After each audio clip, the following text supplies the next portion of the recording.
ستائیس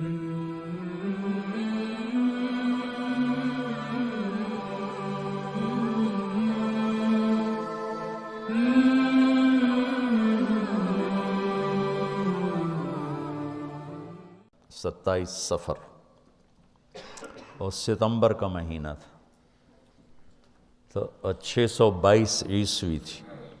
تو ادھر ہے مدینہ اور ادھر ہے جبل ثور۔ تو ابوبکر نے عرض کی میں نے ایک غار ڈھونڈ رکھا ہے، پہلے وہاں چلتے ہیں، تو جب ہماری تلاش ذرا رک جائے گی پھر ہم نکلیں گے۔ تو اللہ کے نبی پنجوں کے بل چل رہے تھے، پنجوں کے بل۔ پنجوں کے بل اس لیے چل رہے تھے کہ پاؤں کا نشان دیکھ کر کھوجی پیچھے نہ پہنچ جائے۔ یہ ایک علم تھا جو اب مٹ گیا ہے، چونکہ سڑکیں پکی ہو گئیں تو چور کا نشان ختم ہو جاتا ہے۔ جب سڑکیں کچی ہوتی تھیں تو اس کے قدموں کو کھوجی پہچانتا ہوا چلتا چلتا چلتا اس کے گھر پہنچ جاتا تھا، چاہے وہ 100 میل ہوتا تھا۔ تو یہ کوئی مکہ سے غار ثور 3 میل تھا، تو آپ ایسے جا رہے تھے ایسے۔ ابوبکر کبھی آپ کے آگے چلتے کبھی پیچھے چلتے، کبھی آگے چلتے کبھی پیچھے چلتے۔ تو آپ نے پوچھا یہ کیا کرتے؟ کبھی آگے کبھی پیچھے۔ تو کہنے لگے اخاف الرصد فامشی امامک، اخاف الطلب فامشی خلفک۔ جب مجھے یہ خیال آتا ہے کہ کوئی آگے چھپا ہوا حملہ آور حملہ نہ کر دے دشمن تو میں آگے ہو جاتا ہوں، جب مجھے خیال آتا ہے پیچھے سے کوئی پہنچ نہ جائے تو میں پیچھے ہو جاتا ہوں، اس طرح۔ تو آپ نے بہت شکریہ ادا کیا ان کا۔ جب پہاڑ پہ چڑھنے کا وقت آیا تو آپ کی انگلیاں زخمی ہو گئی تھیں ایسے چلتے چلتے۔ کس قدر نبی اسباب کی رعایت کر رہے ہیں، اسباب کی رعایت کتنی ضروری ہے۔ تو ابوبکر نے آپ کو کندھے پہ بٹھایا اپنی کمر پہ، اور غار جبل ثور ایسے سیدھا پہاڑ ہے ایسے، میری آج تک ہمت نہیں ہوئی چڑھنے کی، حالانکہ کتنے سالوں سے اللہ لے جا رہا۔ تو آپ کو اپنے کمر پہ بٹھا کے اوپر پورا پہاڑ اوپر چڑھے، پھر آپ کو باہر کھڑا کر دے گا، آپ اندر نہیں جائیں گے۔ خود اندر گئے، ایسے اس کو ٹٹول ٹٹول کے جتنے سوراخ تھے پتھروں سے بند کر دیے، سوراخ باقی بچ گئے۔ تو اپنی پگڑی اتاری، پھاڑ پھاڑ کے سوراخ بند کیے، پھر سوراخ باقی تھے، کرتا اتارا اور پھاڑ پھاڑ کے سوراخ بند کیے۔ ایک باقی رہ گیا جس میں وہ سانپ تھا۔ علماء نے لکھا ہے کہ وہ سانپ جو ڈس رہا تھا، ایک تو سانپ اپنی فطرت سے ڈستا ہے نا،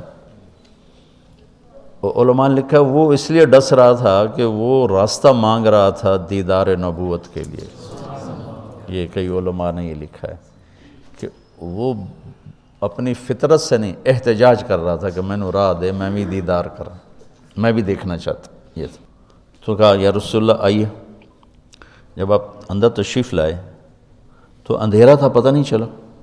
تھوڑی سی روشنی ہوئی تو دیکھا ابوبکر کا نہ کرتا تھا نہ عمامہ۔ تو آپ نے پوچھا تیرا کرتا کدھر ہے، تیری پگڑی کدھر ہے؟ تو انہوں نے اشارہ کیا کہ یہ سارے سوراخ تھے۔ تو اللہ کے نبی کی آنکھیں چھلک پڑیں، اور آپ نے ایک دم بے ساختہ کہا یا اللہ میں ابوبکر سے راضی ہوں، تو بھی اس سے راضی ہو جا اور اسے جنت میں میرا ساتھی بنا دے۔ تو اسی وقت جبریل اترے اور آ کر کہا یا رسول اللہ، اللہ تعالیٰ خوشخبری دے رہے ہیں کہ وہ آپ کے ساتھی سے راضی ہو چکے ہیں اور جنت میں یہ آپ کے ساتھی بھی ہیں۔ یہ خوشخبری ہے کہ یہ جنت میں آپ کے ساتھی ہیں۔ تو انہوں نے قریش نے کھوجی بلا لیا، تو انہوں نے وہ انگلیاں پکڑ لیں اور ان انگلیوں پہ چلتے چلتے چلتے جبل ثور پہنچا دیا۔ تو اللہ نے ان کے آنے سے پہلے، غار کا دہانہ بڑا ہے، ایک بیل ہو گیا، اس کے بیچ میں مکڑیوں نے جالے پھیلا دیے، ایک کبوتری نے تن کے رکھ کے انڈے دے دی، تو ان کے جانے سے پہلے 2 کام ہو چکے تھے، تو وہ کھوجی کیسا، حالانکہ پہاڑ پہ تو کچی زمین پہ تو پورا پاؤں لگتا ہے، پہاڑ پہ تو ایسے ایک آدھ کوئی نشانی پڑتا ہوگا، تو کیسا علم تھا، ان کو لا کر اس نے دروازے پہ کھڑا کر دیا، کہا یہ اس سے آگے کوئی نہیں۔ تو ابی بن خلف کہنے لگا تیرا دماغ خراب، یہ جالا محمد کی پیدائش سے بھی پہلے کا بنا ہوا ہے، اور تو کہتا ہے ادھر گھس گئے، بے وقوف کہاں لے کے آ گیا؟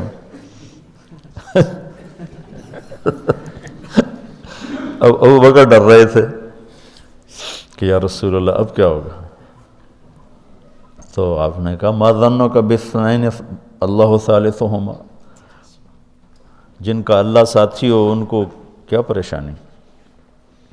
تو امیہ بن خلف نے وہیں دروازے غار کے منہ پہ بیٹھ کے اندر منہ کر کے پیشاب کیا، اب دونوں سامنے بیٹھے تھے، تو آپ نے مسکراتے ہوئے فرمایا دیکھو اگر یہ ہمیں دیکھ سکتے تو یہ یہاں بیٹھ کے پیشاب کرتا، تو انہیں آرام سے وہاں پیشاب کیا، وہ سامنے بیٹھے تھے دونوں، اللہ نے بیچ میں پردہ ڈال دی۔ قرآن ابوبکر صدیق کے اندر کے جذبے کو بتاتا ہے، لا تحزن لا تحزن۔ قوم موسیٰ جب سامنے پانی اور پیچھے فرعون، تو ان کے جذبات کی ترجمانی کرتا ہے انا لمدرکون، انا لمدرکون۔ 40 برس کی صحبت اٹھائی ہے 2 نبیوں کی، ہارون اور موسیٰ، وہ کلیم اللہ ہیں، پہلے رسول کلیم اللہ، رسول تو ان سے بھی پہلے تھے، کلیم اللہ پہلے کلیم اللہ ہے، اور 4 بڑے انبیاء میں سے ایک ہیں، ابراہیم، موسیٰ، عیسیٰ، نوح، اور 5ویں ہمارے نبی سب سے بڑے۔ تو جب آگے سمندر اور پیچھے فرعون، تو ان کو اپنے نبی کی کوئی فکر نہیں رہی، نہ موسیٰ علیہ السلام نہ ہارون۔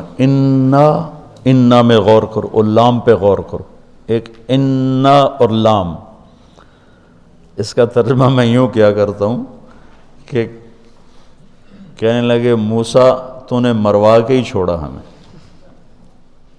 آپ کا کیا بنے گا، اب کیا ہوگا، آپ کی جانوں کو خطرہ ہے، ہم مارے گئے، ہم پکڑے گئے۔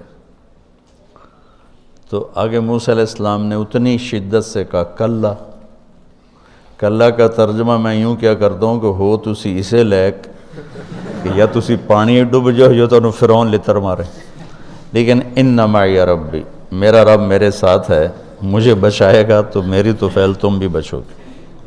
تو انا لمدرکون ان کے ذہن کی عکاسی کرتا ہے، پستی ذہن کہ صرف اپنی پڑ گئی، اور لا تحزن عکاسی کرتا ہے کہ ابراہیم، ابوبکر اپنی جان کا اگر خوف ہوتا تو لفظ آتا لا تخف، انہیں غم لگ گیا اپنے نبی کا کہ اب میرے نبی کا کیا ہوگا، تو حزن اپنے لیے نہیں، اپنے دوسرے کے لیے، آپ کی اب آپ کا کیا بنا، اب میرے نبی کا کیا بنے گا، اس کیفیت کے لیے قرآن نے اس میں عظمت صدیق ہے، لا تحزن، کہ انہیں اپنا کوئی فکر نہیں تھا، انہیں فکر پڑ گیا نبی کی، تو انہوں نے کہا ان اللہ معنا، اور ان اللہ معنا صدیق کو بھی اپنے ساتھ لے لیا، تیرے میرے دونوں کے ساتھ اللہ ہے، فکر۔